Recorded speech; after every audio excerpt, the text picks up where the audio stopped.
privilegiados como ACERA, la Asociación Chilena de Energías Renovables y Almacenamiento, de estar acá. Gracias, Olave, por la invitación y por este espacio.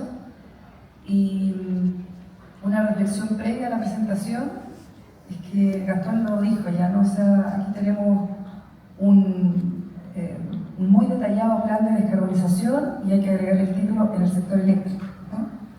Y lo que ha pasado, lo estábamos conversando con mis compañeros de panel, a quien también agradezco estar con ustedes hoy día, que hemos electrificado la conversación, no siendo la matriz eléctrica lo más relevante, lo más importante que hay que descarbonizar hoy día, ¿ya? Y eso parece que también fue como una noticia derivada o secundaria después de los procesos de decisión de retiro del carbón, particularmente en Chile, ¿ya? Entonces yo los voy a invitar a ver esta presentación, que es un poco la visión de ACERA. ACERA es un gremio desde la oferta, de la cadena de oferta. Sin embargo, hoy día estamos muy preocupados de la demanda eléctrica y quiero que me acompañen a entender por qué. Entonces, bueno, ahí está la presentación del gremio, son 154 empresas. Empresas, ¿ah? No son alianzas, nosotros contamos empresas y también tenemos alianzas y tenemos MOUs que firmamos y que tratamos de hacerlos efectivos y prácticos, pero estas son empresas y nuestra misión es hacer que la cadena de valor de las energías renovables y almacenamiento, la última debe ser almacenamiento, crezca. Entonces la pregunta es cómo y por qué, ¿no? ¿Por qué vamos a querer tener una industria renovable más allá del propósito, por ejemplo, derivado de la acción climática? Hoy día mucho más pendientes de la conveniencia económica y la seguridad de la geopolítica de la energía. Entonces les voy a invitar a ver algunos indicadores del 2025 de América Latina y el Caribe para elevar precisamente, Gastón, la mirada hacia la región y no solamente hablar como anfitriones, dueños de casa. Creo que la experiencia de Chile es muy relevante para escalar en la región esto que nosotros hemos hecho quizás antes en materia de descarbonización de los sectores, el eléctrico por supuesto, pero también los otros sectores no eléctricos consumidores de energía. Y entonces la primera reflexión es que efectivamente hay dos carreras hoy en la transición energética. Una, se trata de aumentar el porcentaje, la participación, el peso de la energía renovable en el mercado eléctrico. O sea, cómo se genera la electricidad en base a energías renovables, almacenamiento sin emisiones, etc. Pero la otra carrera es la carrera de la electrificación. Y la electrificación tiene distintas medidas, pero básicamente es la cantidad de kilowatt-horas, ¿no?, que estamos consumiendo en una economía. Si es de la red, si es de autoabastecimiento, autoconsumo, o si es por proyectos dedicados, eso es otro tema. Pero es la cantidad de kilowatt-hora que nosotros consumimos. Y por lo tanto, veamos algunos números. No sé si se alcanza a ver aquí. Pero básicamente yo seleccioné un par de países, estos de World in Data. Les recomiendo ese sitio porque realmente tiene mucha información y bien actualizada. Y un esfuerzo también, yo creo, de los países de mantener informadas estas bases de datos. Y entonces tenemos la cantidad de penetración renovable en América Latina. Yo hice una selección de países que vi que fueran interesantes para la audiencia y elegí algunos, ¿no? No están todos, pero algunos. Y lo que nos damos cuenta es que tenemos un amplio rango de penetración renovable hoy día en la matriz eléctrica. Desde un mínimo de 22%, que creo que es México, ¿cierto?, hasta un 95% en el caso de Uruguay. Y por lo tanto, esa es una de las cosas, digamos, que nos caracteriza como América Latina, que está además en relación a la cantidad de recursos, ¿no?, si son más ricos o menos ricos los recursos naturales que tenemos en cada uno de los países de América Latina. Obviamente aquí está considerado renovable, ¿no? O sea, es hidroelectricidad y también renovables no convencionales, nosotros le pusimos ese título porque son la solar, la eólica y toda aquella energía renovable que no fue tradicional en nuestro país.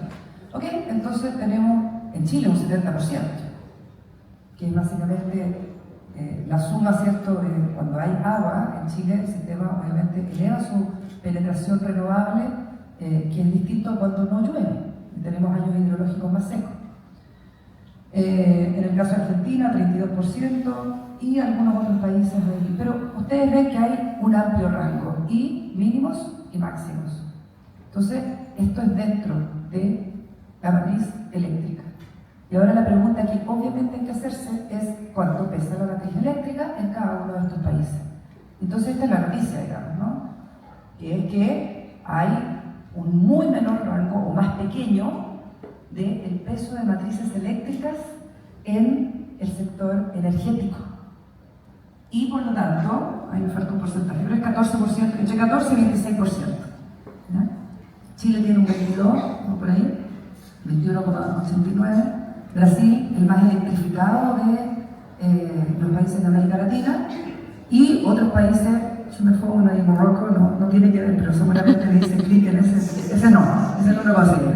Pero Venezuela el más bajo, y por supuesto que esa es una de las preocupaciones que tenemos una baja o un bajo porcentaje de mercado eléctrico dentro de los consumos energéticos totales.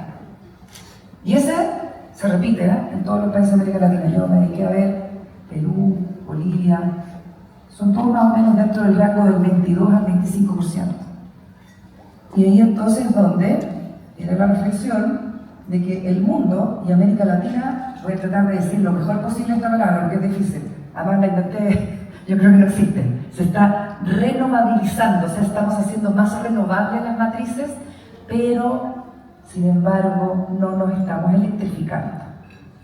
Y eso tiene en el fondo varias como reflexiones, ¿no? Y aquí me permití, tomé esto de un paper de Ember, de Kingsley Bond, que también les recomiendo seguir y leer, de Rocky Mountain Institute. Entonces dice, ojo, hoy día la carrera más importante se llama la electrificación de los consumos. ¿Por qué? Porque primero es la solución para desplazar más o menos el 60% de los combustibles fósiles que se consumen en los países, y además la forma de sustituir el 75% promedio de lo que importamos, países importadores de combustibles fósiles, es la forma de sustituir esas importaciones, que son gastos, ¿no? Segundo, que la electrificación, miren lo que dice, está derivando en el liderazgo geopolítico de los países. O sea, aquellos que están más electrificados empiezan a aparecer en ciertas posiciones de líderes en otras materias que no son solamente las energéticas. Y ahí China está tomando la delantera. Se está electrificando a 10 puntos cada década. Eso es mucho. ¿Qué quiere decir eso? Que la demanda eléctrica crece muchísimo más que el resto de los otros sectores, de los energéticos, y también crece más que el PIB. En el caso chileno, por ejemplo, nosotros hasta hace una década, cuando el PIB crecía al 5 o al 6%, la demanda eléctrica crecía al 7 o al 9%. Hoy día estamos a la inversa. Tenemos menos crecimiento económico, 2,5, 2,6, 2,8, depende de cómo lo midan, y la demanda eléctrica crece menos que el ciclo económico, que es 1,6, 1,8, este año ha crecido casi 0,0 algo, o sea, casi nada. Por eso estamos mirando atentamente un gremio desde la oferta, mirando la demanda. Es obvio, pero no siempre fue así. Segundo, entonces, el debate público, yo puse ignora. Yo creo que la palabra es un poco fuerte, pero la verdad no está en el centro de las discusiones de la política. Esto que llamamos la electrificación, la política de electrificación, no está. Están otras cosas derivadas de la penetración renovable, los apagones, la tarifa, pero así como una política de electrificación, yo por lo menos lo he escuchado. Y luego último, puse una frase ahí, además tentadora, ofrezco política energética y aquí y ahora, los chilenos van a entender eso, una frase de un expresidente. Pero básicamente lo que queremos es provocar en la conversación para entender que esto no es un detalle que se vaya a ver después de, tiene que ser ahora también. Y ahora quiero explicar un poco más por qué. Bueno, este es el típico gráfico de Chile. De nuevo, volvemos a Chile. Penetración solar en amarillo, penetración eólica en verde, y allá arriba la demanda. Entonces, ¿cuál es la reflexión? Hemos ido aumentando penetración de solar y eólica menos, ¿no? Pero solar claramente muy significativamente en las últimas 5 años, 6 años, y sin embargo la demanda eléctrica se ve como algo estable. Y luego entonces, ¿dónde está el debate? Es un poco la referencia que les hacía antes. El debate está no solamente en Chile, por cierto, sino que también ha ido penetrando la región, que es que estamos concentrados en el precio de la electricidad y también en las interrupciones de suministro. Y eso es evidente, tuvimos el apagón en Chile, un apagón en España, pero que igual repercutió en las razones, ¿verdad? Y entonces tenemos una concentración o sobreconcentración de la agenda en estas materias. Puse ahí el tema en términos de precio, de qué es lo que está pasando en los precios de energía eléctrica en la región. Nosotros somos el cuarto país, esto es un informe de la Comisión Nacional de Energía, por cierto, y tiene un valor porque nos ubica en términos de dónde está el valor eléctrico hoy día, si es caro o no. Entonces mi pregunta es, ¿realmente cuánto es que gastamos en energía, no necesariamente en electricidad? Y esto es para mí la lámina wow de mi presentación. O sea, cuando yo los veo a ustedes porque sacan todos los teléfonos, le sacan fotos. ¿Ya? Entonces, esta es la lámina que uno dice, mira, en realidad este es el tema. El 22% de los consumos en Chile energéticos son eléctricos. El valor de producir esa matriz energética, si uno piensa que hay una demanda más o menos de 89 terawatts hora al año, a 70, 75 dólares un PPA más o menos promedio, ¿no? Sobre el precio medio de mercado que está a un valor público, nos da más o menos 6.500 millones de dólares producir esa matriz eléctrica.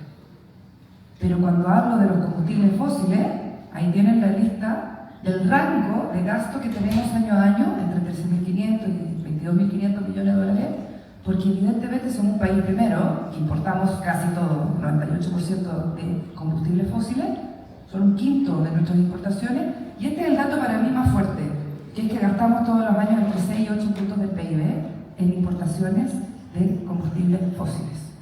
Y eso es un desplazamiento de gasto de otros sectores que no, en el fondo, pueden destinar recursos tan importantes como eso, porque tenemos que importar combustibles fósiles. También hay un importante punto de biomasa. Entonces ahí está el 68% renovable, ¿no? Y eso está bien, y queremos que sea más. Pero esta es la visión de Acera. Yo aprendí a hacer transiciones en PowerPoint. Entonces quiero que pongan atención porque esta es la parte donde yo muestro mi aprendizaje, que me cuesta aprender esas cosas nuevas en esta herramienta. Pero esta es la visión de Acera. Queremos que esto pase. Que básicamente la matriz eléctrica se transforme en una matriz más importante y así podamos disminuir la dependencia fósil, que tiene obviamente también implicancias geopolíticas y de precio. Y que la electricidad, ojalá basarla en un 80-90% en energía renovable y almacenamiento. Sabemos que van a haber moléculas, esa no es la discusión. La discusión es cómo hacemos que también las moléculas de este lado disminuyan, electrificando. Esa es la visión de Acera y por lo tanto este es el llamado. Primero, crear nueva demanda eléctrica, con interconexiones, ojalá, pero eso es crucial para el manejo de la geopolítica y la conveniencia económica de la razón de la sustitución, además de las razones climáticas, que están muy correctas, ¿no? Pero eso es crucial. Segundo, si circunscribimos la descarbonización solo a la matriz eléctrica, vamos a quedar chicos, limitados. No puede solamente ser descarbonización de la matriz eléctrica. Y por lo tanto, también estamos sujetos o vamos a sufrir del éxito caníbal de las renovables, esto que hemos conversado todos estos días, el Valle de la Muerte, más penetración renovable, más salidas, a lo mejor por falta de demanda eléctrica, y después viene la transmisión, y después viene la falta de almacenamiento, y después viene una serie de cosas, pero lo primero es la falta de demanda. La creación de esta nueva demanda va a venir de la minería eléctrica, los data centers, los vehículos eléctricos, la calefacción eléctrica. Ustedes pongan todo lo que se puede electrificar. El otro día el CEO de Iberdrola dijo, todos los procesos calóricos de menos de 450 grados Celsius son electrificables y es eficiente hacerlo. Vean el caso McDonald's, cambió todos sus hornos de gas por hornos eléctricos. De eso estamos hablando. Ahora, el punto es que debe ser una electricidad asequible o asequible. Porque si la cadena de valor no se logra pagar, obviamente es una industria que no va a sobrevivir, no va a ser financieramente sostenible. Y además, las situaciones de impago redundan en que el cliente o deja de pagar la cuenta o presiona al regulador y a los gobiernos para que dé ayudas. Y eso, muchas veces, y hemos estado en este año y medio también conversando y en diálogo y discusión con el Ejecutivo, que evidentemente no siempre se dan buenas señales para el productor y para el consumidor cuando empezamos a entender que hay una industria que no es sostenible, ¿no? Son las políticas de subsidio. Por ello, y este es el llamado aquí amarillo, es necesario hacer una decidida política de electrificación para los consumos de los países de América Latina, que además tenemos la visión de poder estar interconectados un día. Y así hacer crecer el mercado eléctrico para todos, ¿no? Le dejo la palabra entonces a mis compañeros, ya me excedí el tiempo, yo sé que esto me está matando en este momento, pero para dejar en el fondo tirada la pregunta, ¿cuáles son entonces los otros sectores, aparte de lo que ya hemos mencionado acá en esta presentación, doctor, que se deberían electrificar? ¿Cuáles no también? Hola, gracias por el debate, y sé que Irena trae muchas novedades y noticias respecto de los otros sectores no eléctricos, que son hoy día potenciales sectores electrificados. Muchas gracias.